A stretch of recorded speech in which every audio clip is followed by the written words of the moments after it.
આપણે બનાવીએ છીએ કોકોનટ ક્રોસોન્ટ. તો કોકોનટ ક્રોસોન્ટ બનાવવા માટે કોકોનટની એક ફિલિંગ બનાવશું, જેમાં આ 1 કપ ઓફ ડેઝિકેટેડ કોકોનટ છે ગ્રેટેડ. આ છે હાફ કપ, આ મેજરમેન્ટ લીધું છે આ કપનું, એનું હાફ કપ છે ગ્રેટેડ જેગરી. પછી આ છે poppy seeds 2 tablespoon. This is cardamom powder 1 teaspoon and 1 teaspoon જાયફળ. આ છે 3 ટીસ્પૂન્સ ઓફ ફેનલ પાવડર અને આ છે હાફ ટીસ્પૂન સોલ્ટ પાવડર અને આ છે 2 to 3 ટેબલ સ્પૂન્સ ઓફ ઘી. તો સૌથી પહેલાં હવે આપણે આમાં કોકોનટને થોડું રોસ્ટ કરશું.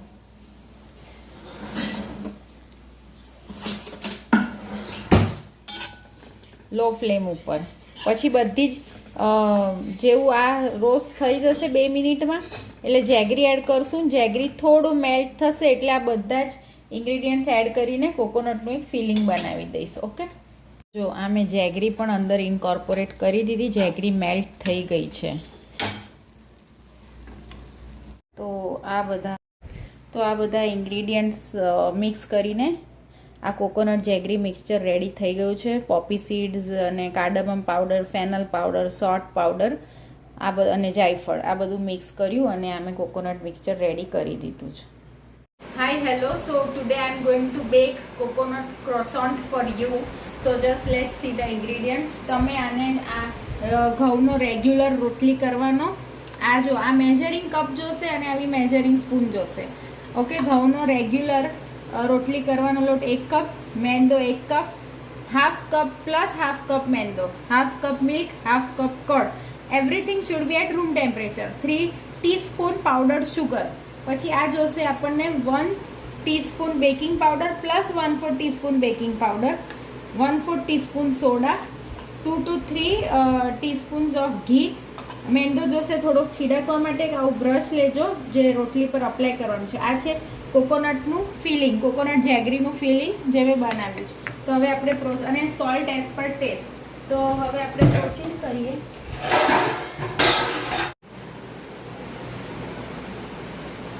તો બેકિંગ છે એટલે તમને ખબર છે આ બધું મેં સીવ કરીને લીધું છે. ઓકે, તો હવે આપણે લોટ બાંધવાનો છે. તમે છે ને પૂરો મેંદો પણ લઈ શકો, 2.5 કપ મેંદો પણ લઈ શકો, પણ મેં અડધો મેંદો અને અડધો રેગ્યુલર ઘઉંનો લોટ લીધો છે.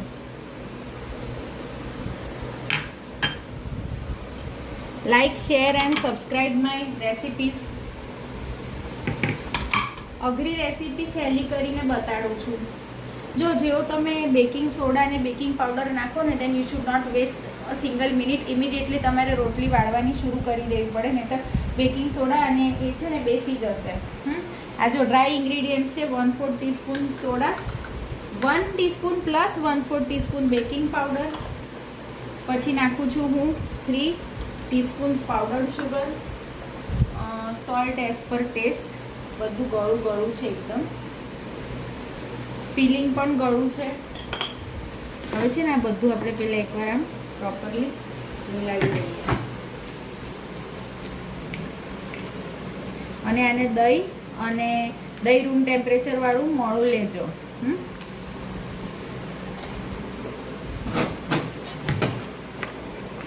બને એમ તો દૂધ અને દહીંથી જ આખો લોટ બંધાઈ જશે.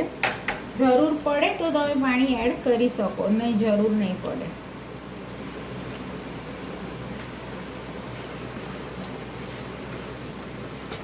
હવે નાખીશું આપણે દહીં. વધતું ઓછું તમને ઢીલું થઈ જાય તો તમારે છે ને લોટ એડ કરી દેવાનો અને આને રોટલી જેવો સોફ્ટ ડો બાંધવાનો. પરોઠા જેવો સેમી સોફ્ટ નહીં, રોટલી જેવો soft. hope you are liking my baking tutorials and you are trying my recipe at your home. હવે જો આ રોટલી જેવો સોફ્ટ ડો બંધાઈ ગયો છે અને આને આપણે ઘીથી ટૂંપી લઈએ લાસ્ટલી. અને આને છે ને આવી રીતે જો હું હમણાં તમને બતાડું છું, ઘીથી ટૂંપ્યો ને એમાં પછી શું કરવાનું, આને આવી રીતે 7 to 8 ટાઈમ્સ પેડ કરવાનું. 4, 5, 6, 7.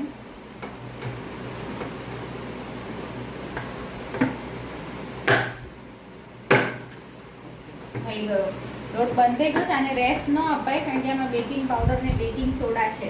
એટલે છે ને હવે આમાંથી આપણે 8 લોહી 8 બોલ્સ બનાવી દઈએ, કારણ કે એવી રીતે 8 પરતવાળી રોટલી કરવાની છે ક્રોસન્ટ માટે. પછી આપણે એને 18 to 20 મિનિટ્સ બેક કરવાનું, એટલે 15 મિનિટ્સ થાય ને એટલે તમારે જોવાનું ચાલુ કરી દેવાનું કે થઈ ગયું છે. હવે જો આ એક બોલને છે ને તમે થોડું ઘી લગાડી દેજો. કેમ? કારણ કે આપણે જ્યારે રોટલી વણવાનું ચાલુ કરશું ને તો ચોટી ન જાય એકબીજાને. હવે આપણે અહીંયા જો આવું મોટું વર્ક સ્ટેશન લઈ લેજો અને અહીંયા આવી રીતે થોડુંક લોટ છીડકજો. હવે તમે જુઓ હું કેવી રીતે વણું છું.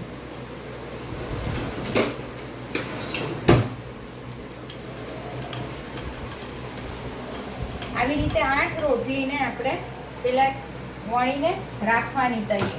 પછી એક પર એક આપણે કેવી રીતે ઘી લગાડશું એ તમે જુઓ.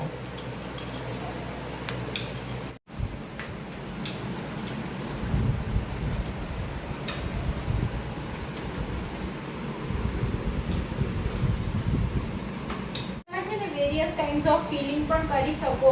પીઝાનું ફિલિંગ કરી શકો, સમોસાનું ફિલિંગ આમાં કરી શકો. મેં એકવાર આખા ક્રોઝોનમાં સ્ટ્રોબેરી જામનું ફિલિંગ કર્યું હતું. ડિપેન્ડ્સ તમે ઘૂઘરાનું ફિલિંગ, માવાનું ફિલિંગ કરી શકો.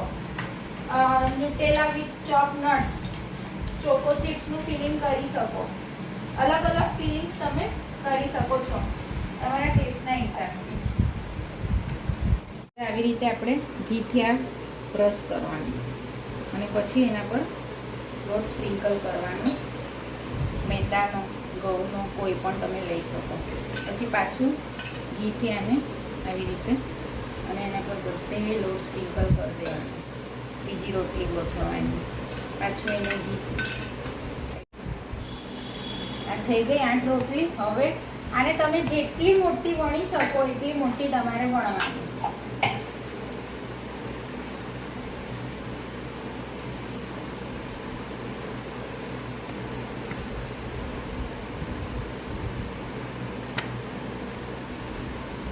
ધીરજથી શાંતિથી વણવાની, બરાબર?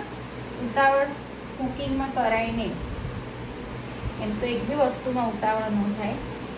જો લાસ્ટલી આટલું મોટો આ રોટલો વણાઈ ગયો છે. હવે આપણે આને આવી રીતે નાઈફ લેજો, પીઝા કટર લેજો, કટ કરી દેજો.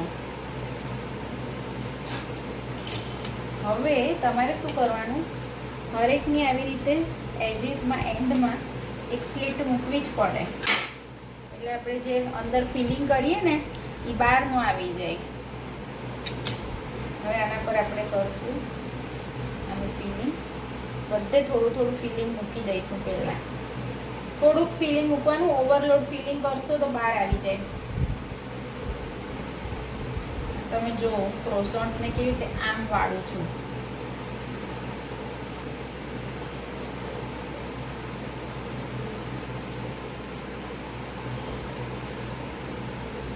આને વાળીને એક ડીશમાં મૂકી જો.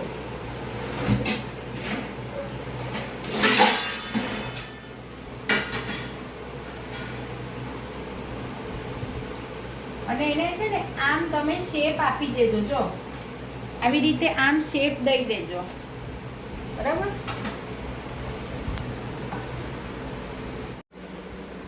આપણે આટલા ટાઈમથી રસોડામાં કુકિંગ કરતો એટલે આપણને બધું તો મારે તમને કહેવું ના પડે. તમને બધી ખબર પડે છે આમ તો, બરાબર?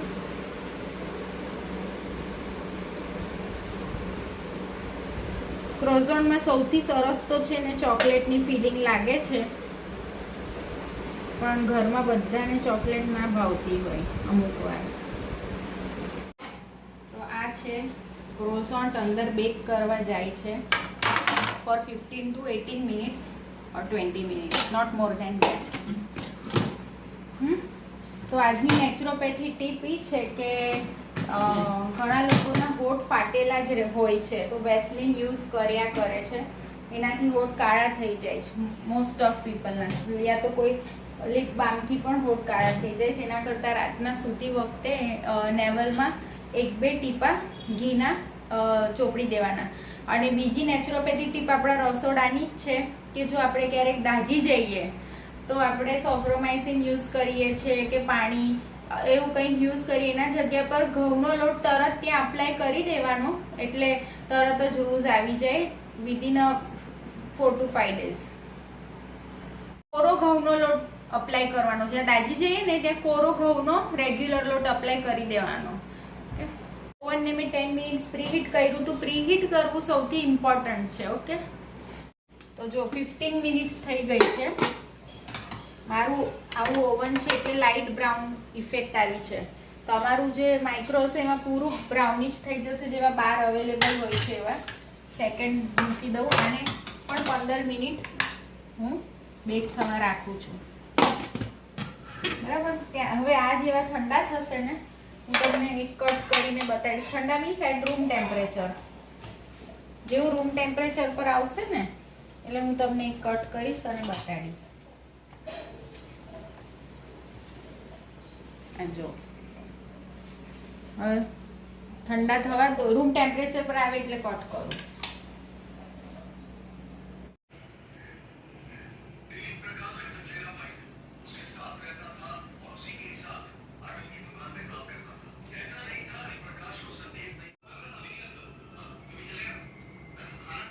તો હવે 15 to 18 મિનિટ્સ થઈ ગઈ છે. મારા ક્રુસોન્સ બેક થઈ જ ગયા છે. તો જો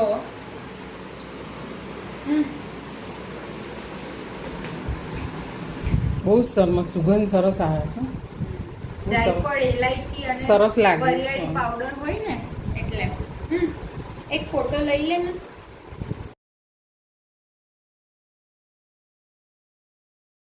કટ કરીને તમને બતાડું છું. જો આ તમને અંદર દેખાય છે 8 લેયર્સ થયા છે. જો આ બધી પરતો છૂટી પડે છે, દેખાય છે? 8 રોટલીની બધી પરતો આમાં છૂટી પડે. ઓકે, મમ્મી ચાખી જો ને કેવું. જો આવી રીતે એની ફિલિંગ અંદર છે અને આ કોકોનટ ક્રોઝનના 8 લેયર્સ પડે છે, દેખાય છે. ઠીક છે, તો મમ્મી આ એક ટેસ્ટ કર ને કેવું છે, પછી મને કહે.